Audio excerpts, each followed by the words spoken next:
the more like you become, the longer you're following Christ, the more you start to see like where you're supposed to be. And you're like, there's so many things that are very clear as like, oh, I'm not supposed to be in this environment, or I'm not supposed to be in this setting. For instance, with stand-up comedy, I had a lunch with a friend the other day who I knew from the stand-up comedy days, and he was like, man, you can go back at any time and you can get plugged in again and you can figure it out. And I'm like, yeah, I can, but I also don't feel like I'm supposed to be in that environment anymore.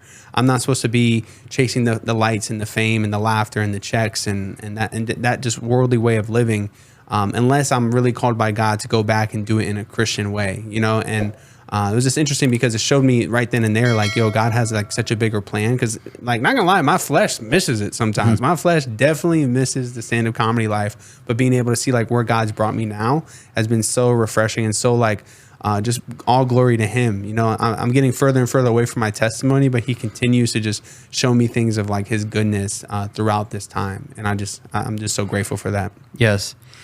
And again, using people, there was, when I was in insurance for a while, and we had a claim came through our office, and we didn't check claims there in the agency. And well, at the time I thought, I'm just going to go through the list and see what happened. And so there was a claim from a policyholder, but she lived over an hour away from where we were located. And so I thought, I need to move her up there and, get this taken care of. It would be easier for her.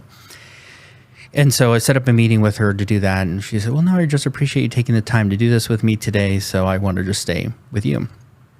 And at the end of that meeting, so I drove up there to see her. And at the end of the quick coffee meeting, she said, do you mind if I pray over you? And this was 2 years prior to even meeting Amber or Yvette. Pre-saved. Yes. Yeah, pre. This was the culturally Christian pre-saved, like very beginning. And I at the time, right, I would never say no to prayer, but was hesitant and thinking, what is everybody around here going to think, right? How is that going to affect them?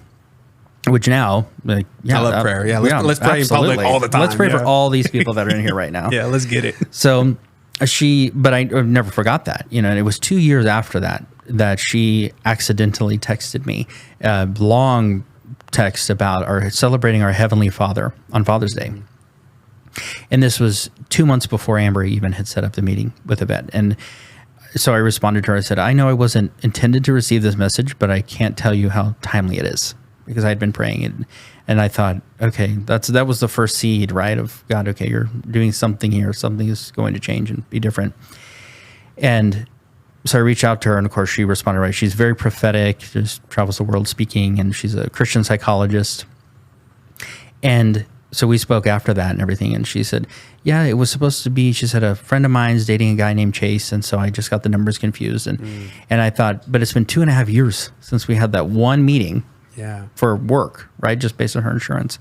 And here we are. So, and she's still a mentor of mine and helps. And yeah, she said, oh, I know that's why I got water in my gas tank, was because we were supposed to meet. So I said, yeah, that's very interesting. He works in interesting ways. Absolutely. So, God is a God of mystery. And so, so from there, how did you get kind of plugged into being a marketing director for multiple nonprofits? So I did not go to college right after high school.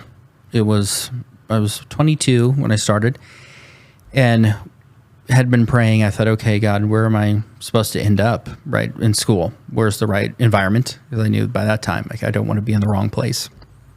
So he led me to Dallas Baptist University, and I wasn't too familiar with them prior to that, but in going, and it was right away I knew that's where I was supposed to be. Just a servant leadership. Their entire curriculum is based on Christ and serving others, and a kingdom view of business as well, which is what we're supposed to have. So the mentorship he brought from there. When I was finishing undergrad, and they actually had approached me about doing an accelerated graduate program, an MBA. And I thought, well, sure, still prayed about it. It sounded great, but didn't know even, God, if I'm supposed to do this, the door will open. And of course, I'll need your help getting through the program. For sure. So we received an email from the chair of the graduate school at the time, Dr. Sandra Reed.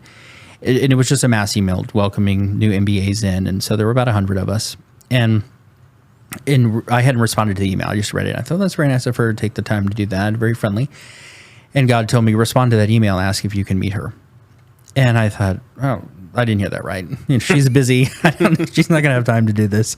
So, of course, I sometimes still procrastinate. So it took me 3 days to make sure that's what he wanted me to do. But he kept pressing on you like to do it, right? Relentlessly. Yeah. That's how he does it. Yeah. It's crazy. So when I finally did it, he woke me up. It was 6:30 in the morning. It was responded that email right now, not later today. It's been 3 days.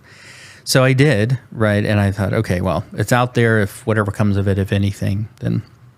And I sent the email and just asking if she had time, and she responded within less than 5 minutes. She said, yes, absolutely, smiley face emoji. And so for me, that was very disarming too. Like, oh, she's very approachable. Just she uses emojis in her emails, and you know, not this, how I kind of viewed that position, right? Or approaching someone. And so we did meet, and right away she said, oh, what is your MBA concentration? And it was management at the time. I had been defaulted into it. I didn't actively choose that. But she said, no, it needs to be marketing. You need to be in front of people and building relationships. And I thought, I don't know this person. And so that has to be like, okay, God, that's from you. You know, she's very in tune and listening to the Holy Spirit. So she changed it right then. And she's still a mentor of mine today and helps with that. And helped me with, I don't know if I'm supposed to say this, but with certain classes that were, accelerated to get me through the program faster. So nice. I was like, I don't want to waste time here. So yes, but the networking connections there, I would say even more so, was his intended purpose for my time there. And coming out of it though, I think too, this is how we're taught in higher education, is you get a degree, then your life looks like this. It's pre-planned. Right. You get a job, it's going to look like this, and you make this amount of money, and right. So goes back to that verse we were talking about pre-show, Proverbs 27. Don't boast about tomorrow, for you don't know what a day might bring. Yes. You don't know what that degree is going to do for you. If anything. Yeah, exactly. Yeah. So 3 months prior to graduation, I thought, okay, I need to start applying and looking around. Nothing was happening. Not one call back, no response. I had numerous variations of a resume. Nothing was happening. Thought, okay, well, God, those student loans are going to kick in, and there's nothing lined up. The pipeline is dry. So just further into prayer, because I had no control other than what I was doing. And it was, I guess, a few months even after graduating. I thought, okay, I still don't have anything lined up. I could go back and do what I was doing before, but that seems like I would be going backwards in a way. And, I just didn't. I even looked into that and applied for a few of those positions, and still nothing. So I said, okay, God, you have something completely different for me in store. What do I need to be doing to find it, if anything, right? And I just heard that, like, just wait. He was building patience, which I desperately needed. So that was hard. It was a challenge every day. God, another day? Are you sure? You're in the Lord's waiting room. It's not always a fun place to be. Yes, absolutely. So time went by, months, and then I was actually meeting with Yvette, who's become not only a friend and family friend, but of course mentor, and has been for the past 7 years. So we were meeting, and she had been involved with Intuba already. They had come to our church, Raphael Mthamini, the founder and president, and shared the story, right, of the work that they're doing. And at the time, I thought, oh, that's incredible, right? Like this, they're doing amazing work. And it kind of, for me, even at that moment, went back to 6 years ago when I had prayed and asked for fulfillment. God, where is that coming from? Why don't I have it? And even after graduating, I said, God, I want a job that I feel that I'm actually doing something to help people, right? To further the kingdom in some way. And what that looked like, I didn't know. But so we were having coffee at her house one day, and she said, oh, by the way, in Tuba, they've asked me to come on board and be the treasurer. And she said, and they've also asked me to find a marketing person. And I think that's you. So do you want to do this? And I thought, well, yeah, sure. Let's do it. Certainly find fulfillment in that. And who knows what God has in store and where that could lead. So, where he's taken my life since then is in marketing and for nonprofits. And I never thought I would find that type of fulfillment. But Wow. God, okay, and someone just said to me actually the other day, they said, she said, just so you know, this is your ministry. That's where right. you're doing with these Christian nonprofits and furthering the kingdom. And she said that has become your workplace ministry. And I had never looked at it that way before. Thank you so much for supporting our YouTube channel. If you like this video, make sure you subscribe and smash that like button. If you would like to see another short clip from this episode, you can do so here. Or if you want to see the full conversation, you can do so here. And make sure you subscribe on Patreon if you'd like to partner with us. You can do that, the link in the description of this video. Thank you so much, and we'll see you on the next one. Cheers.